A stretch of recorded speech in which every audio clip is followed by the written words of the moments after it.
नमस्कार दोस्तों, स्वागत है आप सभी का आपके अपने चैनल द रिटेल इन्वेस्टर में। दोस्तों, जैसा कि आपको पता है, डी मार्ट यानी कि एवेन्यू सुपरमार्ट, इसमें जैसे ही आज बाज़ार खुला, अभी तो फ़िलहाल आपको 8% की ज़्यादा की गिरावट दिख रही है।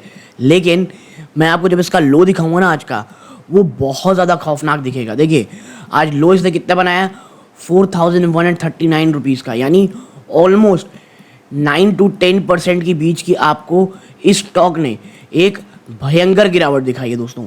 अब जब बाजार बंद हो, अब जब थोड़ी देर हुआ है, उस वक्त कुछ ऊपर आता हो स्टॉक दिख रहा है, लेकिन अभी भी देखिए 8% से ज़्यादा की गिरावट दिखा रही है। और जो 4200 है, ये आने वाले टाइम में आप देखें एक बड़ा रेजिस्टेंस या सपोर्ट बनेगा, काम करेगा।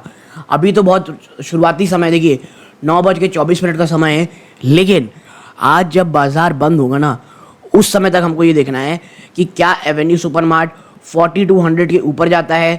देखिए, अगर 4200 के ऊपर बंद होता है तो ठीक है, और अगर एक बार ये बिटवीन 4300 टू 4500 के बीच चला जाता है, तो मुझे लगेगा कि हाँ, उस प्रकार की गिरावट नहीं हुई जिसकी दिखाई जा रही थी। और देखिए, क्या वाकई में इतने खराब नंबर है इस पर गिरावट दिखा रही है? तो देखिए, कहीं ना कहीं खराब नंबर्स हैं।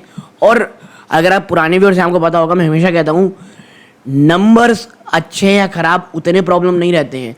प्रॉब्लम ये है कि अगर आपने एवरेज नंबर भी दिए हैं, ठीक है, एवरेज, मैं खराब भी नहीं कह रहा हूँ, और आपकी स्टॉक की जो वैल्यूएशन है वो बहुत ज़्यादा महंगी है, तो वही होगा सडन रिएक्शन जो आपको एवेन्यू सुपरमार्ट में अभी देखने को मिल रहा है, यानी भयंकर गिरावट। इसीलिए अगर आपका स्टॉक बहुत ज़्यादा गिरा हुआ है, बहुत ज़्यादा गिरावट ऑलरेडी दिखा चुका है, और उसके बाद अगर थोड़े एवरेज टू बिलो एवरेज में नंबर आते हैं, तो बाजार उस तरह से पनिश नहीं करता आपको जिस तरह से एवेन्यू सुपरमार्ट को कर रहा है। हाँ, देखिए, वापस से 4200 के ऊपर स्टॉक चला गया है, 8% के आसपास की गिरावट है, लेकिन हमको ये देखना है कि क्या होता है। और अगर हम पिछले 1 साल में देखें एवेन्यू सुपरमार्ट को, तो देखिए, ये जो गैप है इसे फिल कर नहीं आएगा, और दिख रहा है वो शायद आए। और ये गैप कहाँ बंद होता है, आप देखेंगे 4000 के आसपास, ठीक है। इससे पहले हल्का सा कहाँ रुकता है, 4163।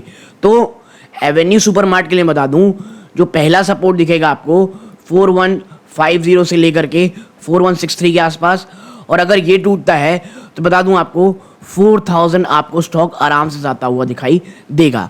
क्योंकि ये जो सपोर्ट है ना, ये भयानक था 4500 का, बट वो डिसाइसिव तौर से ये जो टूटा है, ये हमको देखना है क्या यहाँ जाएगा। और देखिए, 4000 जो है ना, मैं ये कहूँगा ह्यूमंगस सपोर्ट है, चाहे एज अ सपोर्ट कह लें, चाहे एज अ साइकोलॉजिकल सपोर्ट कह लें।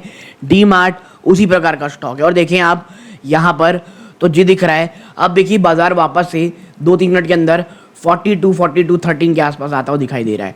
तो नो डाउट 4200 के वापस से स्टॉक ऊपर जाता हुआ तो आपको दिखाई दे रहा है, विच इज़ फाइन। लेकिन देखिए, मुझे ये लगता है बहुत ज़्यादा अपसाइड यहाँ से मुझे बिल्कुल भी नहीं दिखता।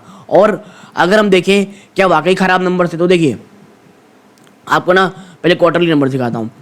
सितंबर के जो नंबर आए हैं 14,444 करोड़ है। ईयर ऑन ईयर आप देखेंगे तो एक ठीक ठाक सी जंप है यहाँ पे। आपकी जो ऑपरेटिंग प्रॉफिट मार्जिन है वो 8% पे अभी भी बरकरार है। आपकी जो टैक्स परसेंटेज है वो इस बार 27% है, 1 साल पहले फिर 27% थी। आपकी जो नेट प्रॉफिट है वो आई है 659 करोड़। ईयर ऑन ईयर ना, ये कोई भी जंप नहीं है, ये ऑलमोस्ट फ्लैटिश जंप है। और क्वार्टर ऑन क्वार्टर तो ये गिरावट ही है, लेकिन याद रखिएगा, इस बिजनेस को हमको ईयर ऑन ईयर देखना है। आपकी ईपीएस 9 रुपये 58 पैसा से घट के बढ़ करके, माफ़ कीजिएगा, स्लाइटली अबाउ 10 चली गई है। क्वार्टर ऑन क्वार्टर ये एक भयानक गिरावट है। लेकिन और यही कारण है कि आप जब वैल्यूएशन किस प्रकार की कमांड करते हैं, आप देखिए, जब आप वैल्यूएशन कमांड करते हैं ना, 1 मिनट, हाँ, जब आप वैल्यूएशन कमांड करते हैं 103 के पी की बुक वैल्यू मोर देन 12 करते हैं, ठीक है, मोर देन 12 टाइम्स करते हैं, ऑलमोस्ट 13 टाइम्स, तो आपको नंबर भी उसी प्रकार के शो करने पड़ेंगे। और D Mart as a long term के अच्छा स्टॉक है, वेरी ब्यूटीफुल स्टॉक। और आप देखें, स्टॉक ऑलमोस्ट अपनी जगह पे वापस से, मैं कहूँगा, ऑलमोस्ट आ चुका है जहाँ उसको आना था। तो मुझे ये लगता है डी मार्ट में जो रिएक्शन है बस इसीलिए था। और मुझे लगता है 4000 ये वो लेवल है जहां आपको और मुझे देखना है कि भाई क्या इस प्रकार की गिरावट को हम देख सकते हैं। ओके, और अब आप देखेंगे यहाँ की, मैं आपको कुछ दिखाता हूँ उसकी बैलेंस शीट में एक चीज़, बहुत इंपॉर्टेंट चीज़। आप फिक्स एसेट देखें, जिस कंपनी के पास सिर्फ लैंड, ज़मीन ऑलमोस्ट 7,000 करोड़ की हो ना, उस कंपनी को कुछ नहीं होने वाला, ये मैं आपको बता दूं। और मुझे लगता है डीमार्ट जैसा स्टॉक, कोई भी एक भयानक गिरावट सिर्फ एक एक्यूमुलेशन का मौका रहती है। ठीक है, तो डीमार्ट एक बहुत बड़ा लमसम अमाउंट नहीं, लेकिन हाँ एसआईपी मोड में रहने वाला है। मुझे लगता है हड़बड़ी नहीं करनी चाहिए, थोड़ा सा देखना चाहिए, क्योंकि अगर 4000 के लेवल्स अगर टूटते हैं और 4000 लेवल टूट करके नीचे चला जाता है एक बार, तो मुझे लगता है स्टॉक थोड़ा वीक होगा। और आने वाले टाइम में देखिए दिसंबर, अब आने वाले दिसंबर क्वार्टर नंबर्स आएंगे और मार्च, मुझे ऐसा लगता है जो दिसंबर क्वार्टर है ये इनका बेस्ट रहता है, वहाँ पे कुछ अच्छा मेरिकल हो सकता है। और अगर ऑलरेडी बहुत ज़्यादा गिरावट हो जाए, दिसंबर क्वार्टर के नंबर अच्छे आए, तो वो एक काफ़ी अच्छा मौका होगा, आप कह सकते हैं स्टॉक को रन अप लेने का। लेकिन हाँ, ये जो गिरावट, ये जो नंबर्स आए हैं, ये डिसअपॉइंटिंग ज़रूर हैं। जिस प्रकार की वैल्यूएशन है उसके सामने तो मैं कहूँगा सिर्फ डिसअपॉइंटमेंट नहीं, अल्टर डिसअपॉइंटमेंट है। और मिस्टर आर के दमानी की दोस्तों ये कंपनी है, तो मुझे नहीं लगता यहाँ पे किसी को कोई परेशानी होनी चाहिए।